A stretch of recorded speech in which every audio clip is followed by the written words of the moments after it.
exciting part. Yeah? All these people. Absolutely. Yeah! There wasn't a whole lot of excitement in the beginning, man. I was scared to death because I was absolutely sure I couldn't do it. Speaking as an addict and alcoholic, man, you just don't feel like you're going to kick it out. You can't do it. You failed so many times before, and no matter how hard you try. Coming into this was quite a bit different because I was going to be moving in with Dallas, and we had experienced that before. I moved in with him. Remember, I was training him, and I lost a 12-foot cobra in his house. He had 3 cats and a wife. He no longer has cats or a wife. I have a new wife. He has a new one. But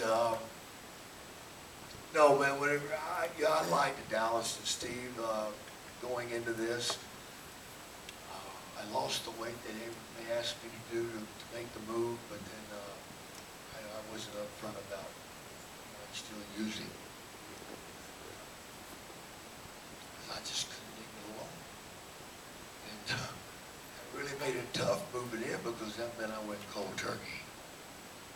But God's an amazing piece of my life, man, because God lifted the urge to use cocaine. I still have problems drinking in the beginning, but the cocaine was gone, which is just crazy because I was doing an 8-ball a day every day. So, yeah, because I loved it. So, just getting into the house, you know, and trying this new food, because the friggin' food was awesome. You know, my cook looked like shit. No.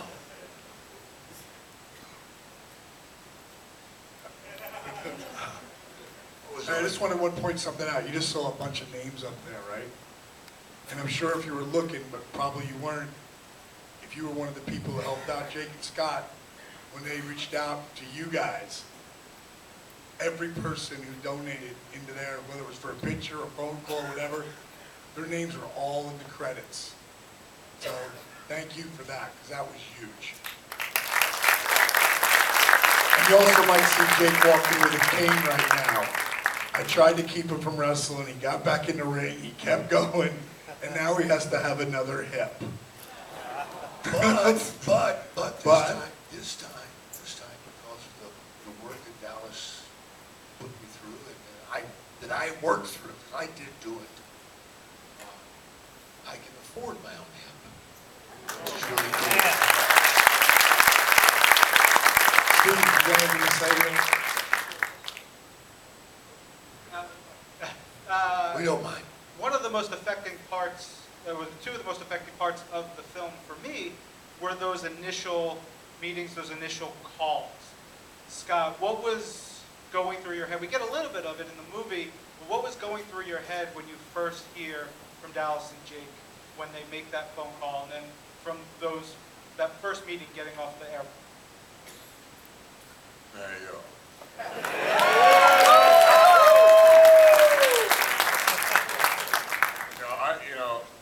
You probably tell I wasn't really aware of that, so I don't have much memory of it. I'm not really proud of it. That's why I kind of hang in the lobby for that early part. Stuff still happens with me. But I think I actually watched a little bit last night of that conversation. There was a point, I've been in 12 years. All the my dollars. The first 6 or 7 were 12-step programs. And I got nothing against those. I know they help a lot of people. But it was about the 7th or 8th time that the WWE stepped in.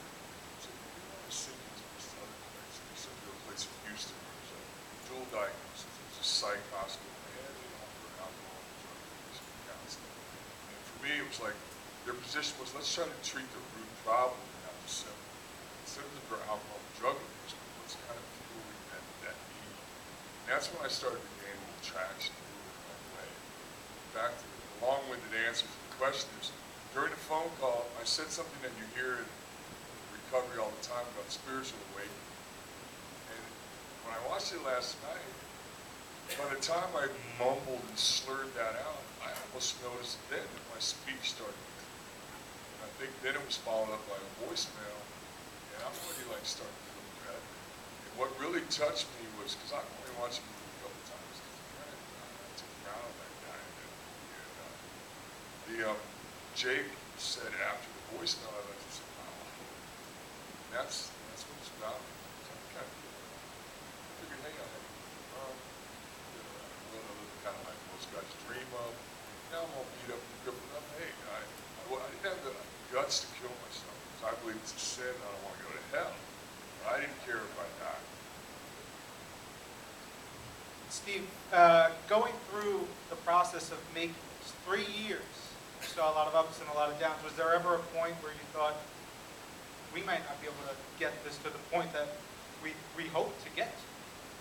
Yeah, I mean, this was a big lesson for us in terms of learning about helping someone with addiction. Like, we really didn't have the experience. So yeah, there was a lot of times where we actually didn't think the movie would ever be made. You know, actually, if we knew what we were getting into beforehand, we may not have decided to do it because we really just, we didn't think it was going to be as in-depth as it ended up being. And but we're so glad, you know, that we did do it. And like Scott always says that if you were to write the story of this, what happened in this film as a narrative film, you know, fictional film, people would say the ending was too unbelievable. Like what happened, you would never be able to say, oh yeah, that both of these guys would be here and be in the Hall of Fame. We just wouldn't be able to write that. So, you know, we're just so proud. Dallas, we hear a lot about the accountability crib, about the environment that you guys are living in throughout the film. That's a reality, right? That's not for the film. That's not made up. That's what you guys were living in. What prompted you to start going down this path? Well, you know, it comes out in the movie, but the short answer, beginning anyway, is that Jake helped me a lot. You guys know, fans, you know, I didn't start wrestling until I was 35. My career took off when I was 40. You know, that was 96, 97, 98, I was on top of the world. Scotty gave me that big break with Kevin and gave me the boost with the NWO, but I would never known how to really handle that if Jake didn't take me under his wing and teach me as much as he did. And a lot of times he was fucking with me when he was teaching me too. A lot of times.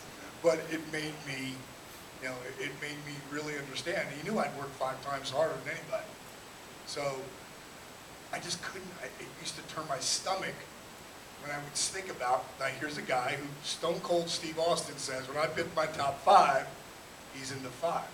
You know, so a lot of people feel like that. And I just couldn't see him walking away from our business the way it looked like it was going to be written.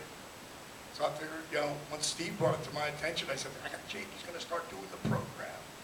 He's like, oh, that'd be great. But imagine moving back to Atlanta. Imagine if he moved in with you. They have to live with me. They can do TDB yoga anywhere. They ain't got to live with me. Remembering the last time and losing the 12-foot black cobra, like, no bullshit. But when I really thought about it, and then when we went down to see him, I saw what kind of shape he was in. I was like, dude, you lose 20 pounds on your own. You know, let's see what you can do on your own. If you can do it, bro, I will move you there. And he did it. And that was like, okay, he really wants it. Something has got to click in there. And that's what happened with both of these guys.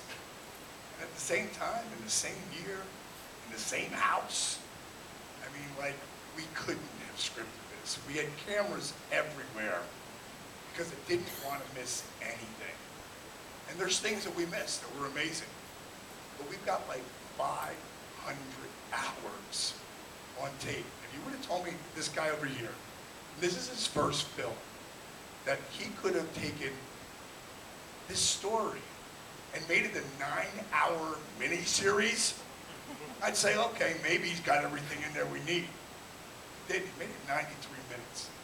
The really cool part of that is when we do the VOD, tell anybody out here, because I know you're going to want to go and tell your friends and go, dude, you got to see this movie. Well, for one thing, we're going to be at the AMC in Midtown. Oh, it's playing the whole week? Oh, we'll be here all week. All right? Oh, it's already sold. It's already sold out. But after it leaves here, then it's going to go eventually to VOD. Because I'm expecting, unless you guys keep coming out and supporting it, you keep coming out and supporting it, they'll leave it here, which is pretty cool. But then that comes down to you. And you never know what's going to happen. We don't know. But we're planning on eventually doing a VOD and then a DVD. And that DVD is going to have some really amazing stuff that we couldn't put in its entirety up there. So if you hear my voice going, it's because I'm losing my voice. Just so you know, I'm not dying on the computer. So the thing I would like you to do and tell your friends is JakeTheSnakeMovie.com. Go there and sign up, because then you'll know about the VOD, know about the DVD, and you'll know when it's going to show up in other places as well. We're gonna let these guys go in a second. We got 5 or 6 minutes. Sure. If there's a question that I can run over to real quick, and I'll hit that up. But Way in the back, way back there. wait. And guys, just so Sorry, you I gotta know, listen to Jake. just so you know, there's autograph posters back there Who was in back the there? back, and you can take pictures with these guys after the movie. But we got to run over to the other theater, T-shirts. We got to run over to the other theater and intro the next movie. And then if you guys want to wait in the lobby, you can talk to these guys. I'd like to thank everybody for coming out and supporting this project.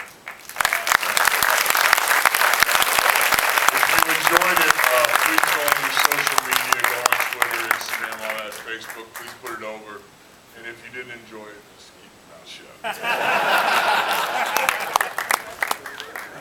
My question's for, I guess, the director, Steve, and then for Dallas. There was a substantial amount of WWE footage from Jake's entire career up on the screen.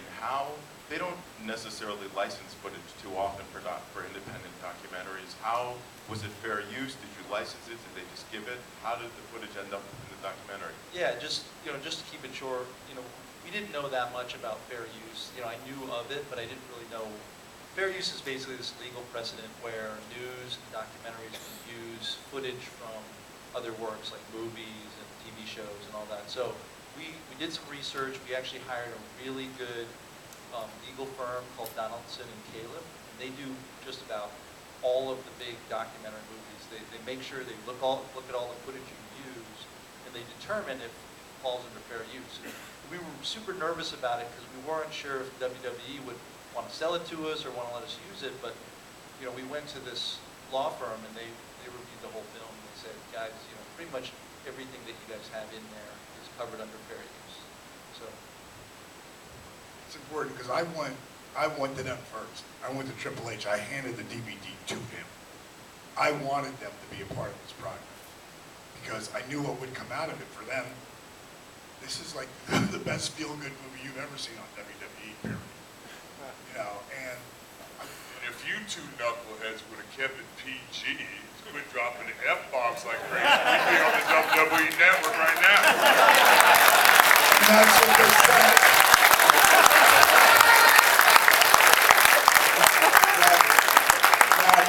That's what they said. They said that it was dark, which it was dark, at times, but there was like at least 1 or 2 or 3 too many F-bombs in there. And they're a cheap, PG-rated show, so I totally got that. I would love to have had them involved, but at the same point in time, they know what we're doing. They've seen it, everybody's seen it, and I think they know that it's sort of, it's a fair use thing. I would love to have them involved. So we're about to let you guys go, but one thing that I think is really important, I'm sure a lot of people here have either experienced it or personally or through someone they love, someone they know, addiction. It's a big problem. Is there a piece of advice, something that we can say to them or either themselves or their friends and family? You know, this movie, I hope somebody out there that needs the help and lets you know that Scott and I can make it, so can you, okay? But the other thing, I almost feel like it's the most important thing, is what Dallas did. We all have somebody that we know, whether it be family or a friend or somebody you just written off because they got to be such a mess you couldn't handle. Think about it, man. You don't want to lose them. So maybe you put that hand out one more time. Just know what you're dealing with, man. And step up, because if you don't step out, you're going to lose somebody you love. God bless you. For me, like, you know, I know it's not over. I know that I'm an arm's length away from my next drink. I'm acutely aware of that. But some advice my old man gave me, and I was never really close to my dad, but he died 20 years clean. My mother's been clean for a long time after they were both actively drinking from my old child. And my dad told me one time, he said, you know, it's wide is the path that leads to damnation. It's a slippery slope, steep uphill climb. He said, I don't want you to, but you will fall.